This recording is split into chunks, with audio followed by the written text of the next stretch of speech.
Respected doctor Chauhan, इस आज के प्रोग्राम के हमारे convener doctor Amarjit, doctor Sehgal, madam principal अभी है नहीं, और सभी साथियों, कल शाम को मेरे पास यही कॉलेज से मैडम प्रिंसिपल का फोन गया और कहा कि भाई आप जो है एक लेक्चर के अंदर बातचीत रखिए।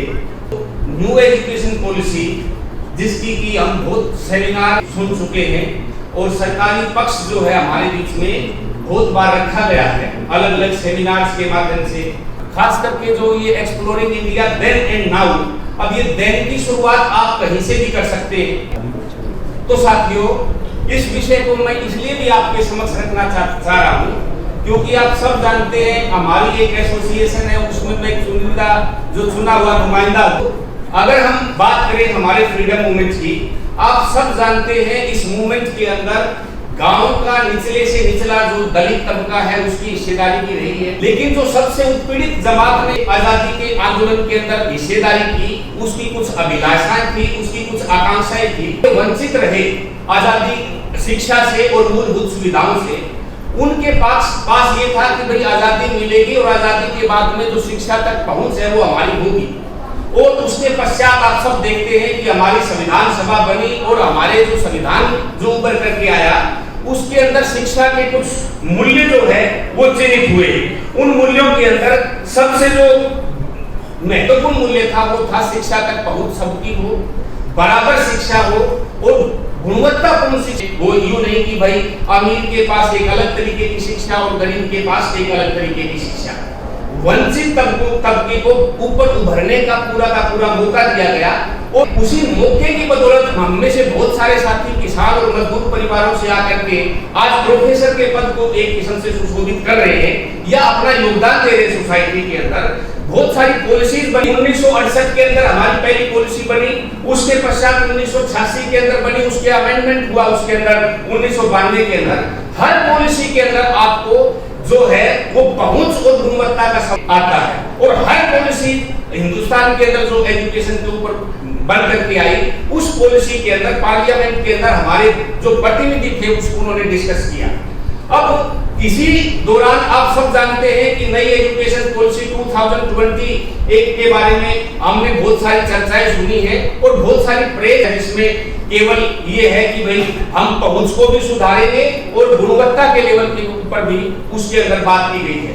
लेकिन एक शंका उस पॉलिसी के ऊपर मुझे यूं लगती है कि जब आप 1986 के बाद में 1992 में आपने अमेंडमेंट किया पॉलिसी के ऊपर, तो जितनी सघन चर्चा उस डॉक्यूमेंट के ऊपर होनी चाहिए थी उस तरीके की चर्चा हम उसके ऊपर नहीं देखते। इवन जो पूरा देश जिस समय क्राइसिस के अंदर है उस क्राइसिस के दौर के अंदर बिना किसी डिबेट के आप जो है पार्लियामेंट के अंदर इस पॉलिसी के ऊपर चर्चा नहीं की, बिना पार्लियामेंट के अंदर चर्चा किए हुए एक कैबिनेट के ऑर्डर से ये पॉलिसी आई है। और इसके अंदर अगर आप ये देखोगे कि ये पॉलिसी केवल इसकी बुनियाद 2020 के अंदर हमें दिखाई नहीं देती, इसकी बुनियाद 1992 के अंदर जो अमेंडेड एक किस्म से पॉलिसी आई वहां से हमें दिखाई देती है। आप सब जानते हैं, इकोनॉमिक्स का विद्यार्थी होने के नाते मैं आपको ये बताता हूं कि 1992 मोड़ दिखाई देता है, खास करके इकोनॉमिक पहलू के। हमने न्यू लिबरलाइजेशन, प्राइवेटाइजेशन और ग्लोबलाइजेशन की आर्थिक नीतियां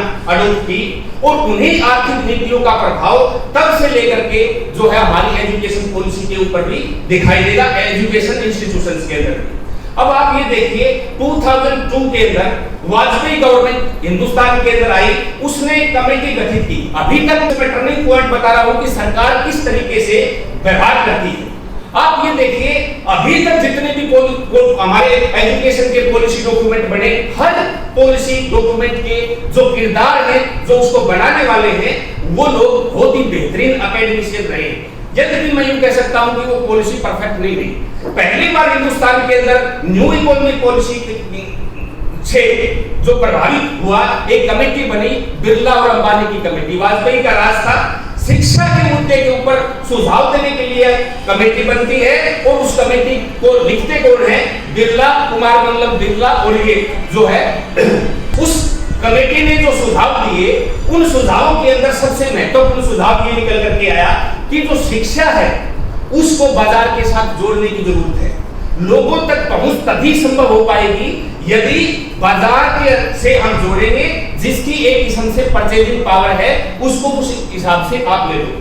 यही बात जो है ये केवल हिंदुस्तान की एजुकेशन पॉलिसी को हम यहां तक देखते हैं कि जो हमने से गेट के ऊपर हस्ताक्षर किए, उसी की बदौलत ये चीज निकल करके आई कि अलग अलग यूजीसी ने अपने सर्कुलर निकाले, ऑर्डर्स निकाले, और आप सब ये देखते हो उन्हीं ऑर्डर्स की बदौलत अब क्या हुआ।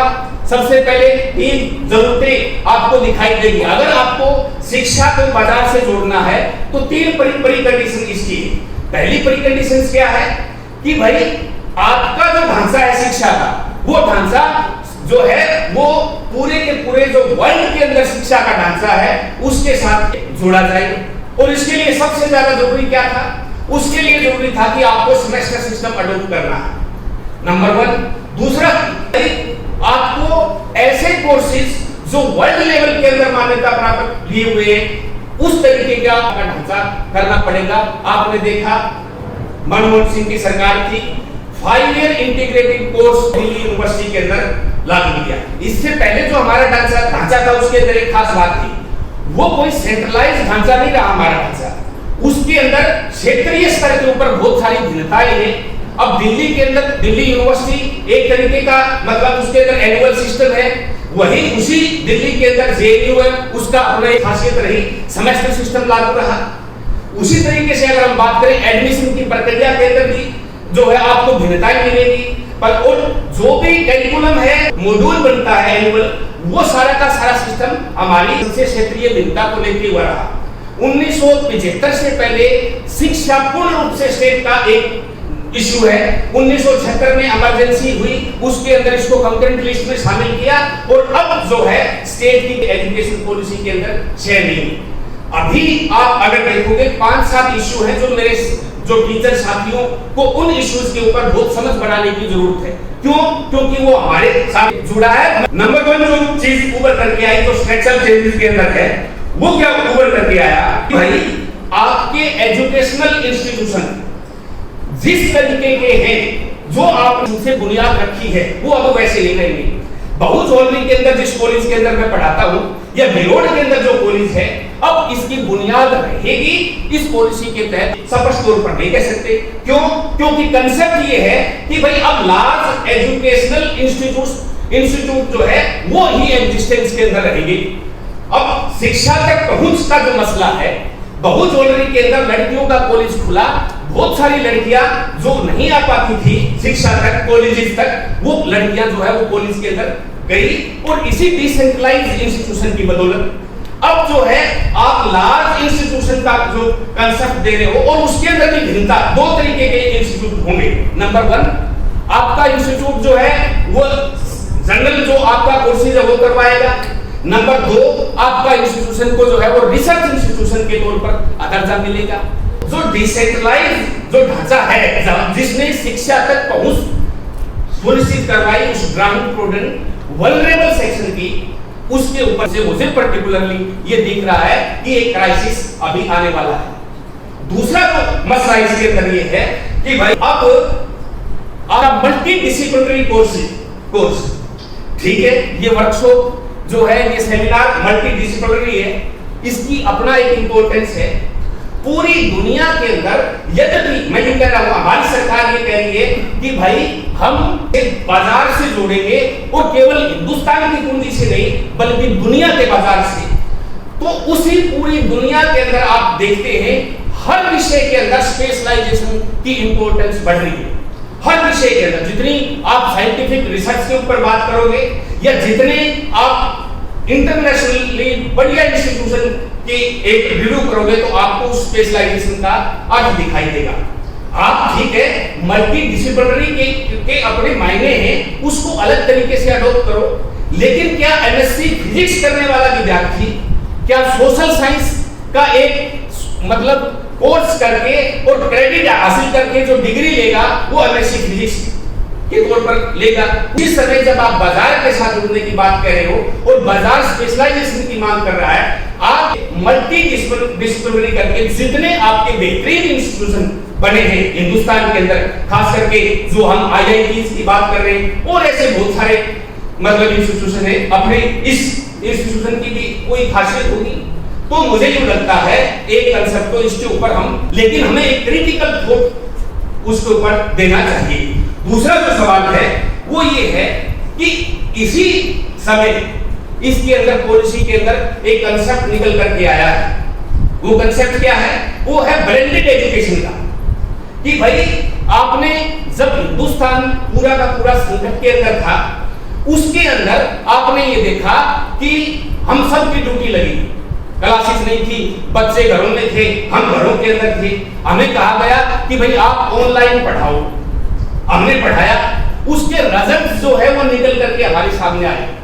वो कंसेप्ट उस तरीके से हम जो हमारे ये ढांचे हैं उसको विकल्प के तौर पर देख सकते हैं। टेक्निक इन इंस्टीट्यूशंस के एक हेल्पिंग हैंड बन सकती है, लेकिन इन संस्थाओं की इस पद्धति की कोई विकल्प के रूप में नहीं हो सकती। कि भाई अभी 4-5 दिन पहले एक यूजीसी ने सर्कुलर निकाला है, आप सब साथियों ने देखा होगा। वो सर्कुलर क्या है? उसके अंदर ये है कि भाई आपने चाहे रेगुलर किया हो संस्थाओं के अंदर, आपने चाहे ये ऑनलाइन कोर्स किया हो, कोर्स से किया हो, सारी डिग्रीज बराबर। अभी आया 4-5 दिन पहले। तो इसके अंदर ये करना कि कोई विद्यार्थी चाहे रेगुलर तो ना, उसको ये स्वायत्ता है कि 40% वो कोर्स जो है वो ऑनलाइन कर सकता है। इसके मैं बताऊंगा प्रभाव क्या निकलेंगे। ऐसे ही कोई भी विद्यार्थी किसी इंस्टीट्यूशन के अंदर इस तरीके से भी अडॉप्ट कर सकता है कि 40% रेगुलर और 60% ऑनलाइन कोर्स। फिर इसके साथ एक कंसेप्ट और जुड़ता है, वो है कि अब डिग्रीज की जो बुनियाद होगी उसके अंदर मल्टीपल एंट्री और मल्टीपल एग्जिट का कंसेप्ट निकल करके आएगा। अब मैं थोड़ा मजाकिया लहजे में बात करूं, उस समय जब ये 5 ईयर इंटीग्रेटेड कोर्स का दिल्ली के अंदर चल रहा था, हमारी जो HRD मैडम स्मृति ईरानी, उनसे पूछा कि भाई आपने क्या किया, वो इनकी डिग्री के ऊपर कोई था? उसने कहा मैंने बीकॉम की हुई है। उन्होंने कहा, फिर उन्होंने कहा बीकॉम की डिग्री था, बोले नहीं मैंने बीकॉम फर्स्ट किया हुआ है। यानी कि कंसेप्ट ये निकल करके आया कि आपने अगर फर्स्ट ईयर किया है, आपके पास एक विकल्प है एग्जिट का, आपको सर्टिफिकेट दे दिया जाएगा। अगर आपने 2 ईयर किया, 2 साल किया, आपको जो है डिप्लोमा दे दिया जाएगा। अगर आपने 3 साल कंप्लीट किए, आपको जो है डिग्री दे दी जाएगी। अगर आपने 4 साल किए, आपको रिसर्च डिग्री दे दी जाएगी। एक सवाल है, एक सामान्य टीचर के नाते वो सवाल ये है, कोई कोर्स चाहे वो सर्टिफिकेट हो, चाहे वो डिग्री हो, चाहे वो डिप्लोमा, अपने आप में एक संपूर्ण पैकेज है। डिग्री जितना कोर्स है वो पैकेज के रूप में है, कैप्सूल है। यूं नहीं है कि आपने एक 4 साल के प्रोग्राम में 1 साल में एग्जिट कर दिया और उसको एक जो है मतलब सर्टिफिकेट दे दिया। तो ये शिक्षा जिस अर्थों के अंदर हम यूं सोचते हैं कि बेहतरी की तरफ जानी चाहिए थी, पर्टिकुलरली ये मल्टीपल एग्जिट और एंट्री का कंसेप्ट उसके बिल्कुल विपरीत दिखाई दे रहा है। अब ये इसके प्रभाव केवल ये नहीं है, बच्चा चला गया, उसको कुछ तो मिला टुकड़ा, अरे इस टुकड़े की और ये जो मल्टी डिसिप्लिनरी और जो CBC जो हमने कहा चॉइस बेस्ड क्रेडिट सिस्टम, एक सबसे महत्वपूर्ण चीज ये क्या है? इसके अंदर अब एक नेशनल लेवल के ऊपर हर बच्चे का ऑनलाइन अकाउंट खुलेगा। उस अकाउंट के अंदर उसके नंबर, उसके क्रेडिट जो है वो जुड़ेंगे। अब वो क्रेडिट लेने का क्या तरीका है?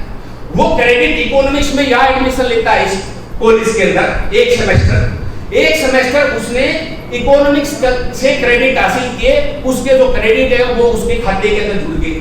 अगले सेमेस्टर के अंदर उसकी इच्छा हुई कि भाई तू पॉलिटिकल साइंस से क्रेडिट ले ले, और डिगोड कॉलेज से लेने की बजाय आप किसी ये जो यहाँ पर प्राइवेट मतलब इंस्टीट्यूट खुले हुए हैं उससे ले ले, आप उसको रोक नहीं सकते। 1 साल इकोनॉमिक्स के टीचर की जरूरत है, अगले सेमेस्टर में अगले सेमेस्टर के अंदर पॉलिटिकल्स, उसके अंदर कोई बच्चा ही नहीं। तो इसका जो इम्पैक्ट पड़ने वाला है वो ये है कि जो रेगुलर टीचर्स का कंसेप्ट है उसकी वो नहीं रहेगा। क्यों रहेगा? सरकार जो है अगर बाजार से जोड़ रही है तो आपको खरी तनख्वाह नहीं देगी बच्चा है या नहीं है। बच्चे के पास विकल्प है, रेगुलर पढ़ो, कोर्सपोंडेंस से पढ़ो, आप ऑनलाइन पढ़ो, सब बराबर है। तो ये रेगुलर, ये मेरे साथी बैठे जो ये हमारे क्या बोलते हैं एक्सटेंशन के साथी, सबसे पहले अगर किसी के ऊपर अटैक होगा इस पॉलिसी के आधार पर वो ये बाहर होंगे। और इसका मैं बता रहा हूं, मेरे पास है फूटो का जनरल सेक्रेटरी बना है, कुरुक्षेत्र यूनिवर्सिटी कुरुक्षेत्र के टीचर्स जो इस इंप्लीमेंटेशन प्रोसेस के अंदर शामिल है, उसने मेरे पास को भेजा एक ड्राफ्ट नोट इंग्लिश सब्जेक्ट के अंदर इसी सीबीएस प्रणाली के तहत, इसी न्यू एजुकेशन पॉलिसी के तहत जो वो ड्रॉ कर रहे हैं अपनी पूरी की पूरी सिलेबस को, उसके अंदर आधे से ज्यादा फैकल्टी की जरूरत नहीं है। क्यों? भाषा का जो सर लेवल है, आपको दो भाषा भी है, इंग्लिश है, हिंदी है, दोनों उसके अंदर ये फिर कंपोजिशन का पेपर है, अब जरूरत नहीं है उस कंपोजिशन की। अब आपको केवल 6 महीने का एक सेमेस्टर के अंदर कैप्सूल कोर्स है, उसके अंदर आप कंपोजिशन उस विद्यार्थी की भाषा, जैसे हमने सर ने कहा कि हरियाणवी हमारे जहन से नहीं गई, ठीक है, आपको अंग्रेज बनाना उसकी जरूरत नहीं है, फितरत नहीं है, उसकी फितरत ये है कि आपको केवल क्रेडिट दे रहे हैं और वो क्रेडिट आप जैसे भी ले लो वो सिलेबस आपको देंगे। तो मित्रों, इसके ऊपर आपको गंभीरता से सोचने की जरूरत है। एक बात तो ये, दूसरी बात ये है जो सबसे बड़ा मुझे यूं लगता है एक टीचर के नाते, वो ये है, अभी आपने देखा होगा यूनिवर्सिटी ग्रांट कमीशन का जो कंसेप्ट है आप लोगों के सामने, ये जो ग्रांट शब्द है ये अभी से नहीं चुभ रहा, 1992 से ये ग्रांट वर्ड जो है वो चुभ रहा है। ग्रांट का मतलब क्या है?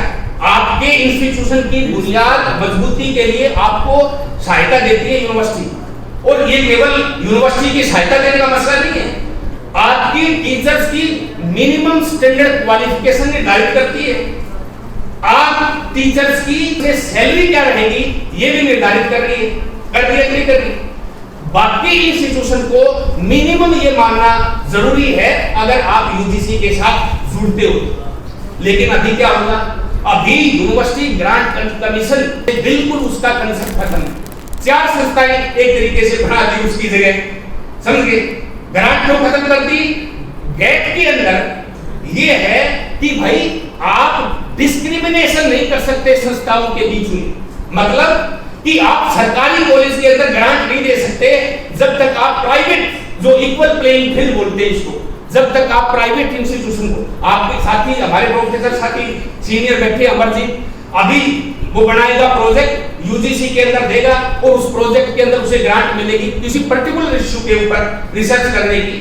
अब ये कंसेप्ट नहीं है, वो कह रहे हैं इक्वल प्लेइंग फील्ड, यानी कि आपको अगर इसको ग्रांट देनी है गवर्नमेंट कॉलेज के प्रोफेसर्स को, तो भाई कोई विवेकानंद कॉलेज जो बीएड कॉलेज प्राइवेट चल रहा है या कोई और इस नाम से, उसको भी ग्रांट देने के लिए आप आगे हो।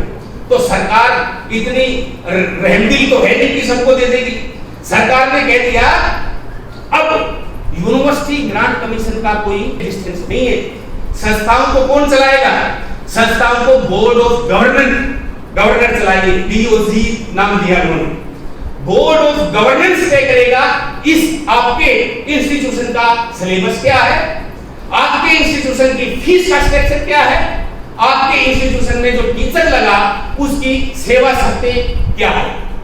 बोर्ड ऑफ गवर्नेंस को इसी पॉलिसी के अंदर ये कहा गया they will be autonomous institutions, कहा है नहीं ऑटोनोमस इंस्टीट्यूशन, लेकिन ये ऑटोनोमस इंस्टीट्यूशन वैसे नहीं है जैसे कि पंजाब यूनिवर्सिटी। पंजाब यूनिवर्सिटी को ग्रांट के लिए ऑटोनॉमी विद ग्रांट एक्सेप्ट है, लेकिन ऑटोनॉमी के नाम के ऊपर अगर आप केवल और केवल यूं कह रहे हो कि अपना पैसे का जुगाड़ खुद कर लो, ये पूरी की पूरी जो हमने कहा देन जो हमने ऑब्जेक्टिव रखे आजादी के आंदोलन से निकल करके शिक्षा की पहुंच और गुणवत्ता, उनके ऊपर सीधी किस्म की चोट आपको दिखाई देगी, या नहीं देगी। तो सवाल ये है कि भाई आप ये जो बोर्ड ऑफ गवर्नेंस का है। अब क्या करेंगे? अभी हम यूनिवर्सिटी से जुड़े हुए, अब आगे क्या होने वाला है? तो साथियों, ये मैं एक आपके बीच में ये बात रख रहा था कि जो स्ट्रक्चर एक किस्म से हमारे इंस्टीट्यूशन का अब है, जिसको हम कह रहे हैं कि भाई डिसेंट्रलाइज तरीके से लोगों तक शिक्षा को की पहुंच और गुणवत्ता को बना करके रखना है। मुझे यूं लगता है कि ये जो कंसेप्ट आया है लार्ज इंस्टीट्यूशंस का, कि भाई बड़े इंस्टीट्यूशन होंगे जिसमें 5-6 हजार विद्यार्थी करके शिक्षा अर्जित करेंगे और वो डिग्री का भी उनका खुद का ऑटोनोमस होगा, तो ये एक ऐसा कंसेप्ट है जिसके ऊपर हमें गंभीरता से क्रिटिकली एक देखने की जरूरत है। और मुझे यूं लगता है कि अगर हम इसको क्रिटिकली देखेंगे तो कुछ अपनी जो आवाज है और अपना जो कहना है एजुकेशन पॉलिसी के ऊपर, हम सब एक नए तरीके से अब जैसा एक्सपीरियंस हम कर रहे हैं वास्तव में उस एक्सपीरियंस को शामिल करके हम न्यू एजुकेशन पॉलिसी के ऊपर कोई बात करें तो बेहतर है। सरकारें हैं, सरकारों का अपना चरित्र होता है, सरकारें हमेशा गुणगान करती है और करवाती है, लेकिन हम एक अध्यापक हैं, अध्यापक के तौर पर क्रिटिकली न्यू एजुकेशन पॉलिसी को देखते हुए अगर हम थोड़ा सा संजीदा और बहुत ही हमसे अपने अनुभव को उसमें डालेंगे तो न्यू एजुकेशन पॉलिसी वास्तव में न्यू बनेगी। और इसमें जो बुनियादी 2 सिद्धांत हमारे संविधान से निकल करके आए, हमारे फ्रीडम स्ट्रगल से जो निकल करके आए, वो है शिक्षा तक पहुंच और गुणवत्तापूर्ण शिक्षा तक पहुंच और सबको बराबरी के मौके। बहुत बहुत शुक्रिया मैडम आपका कि आपने मुझे आमंत्रित किया और यहाँ पर मेरे साथियों के साथ बात करने का मुझे मौका दिया। Thank you very much.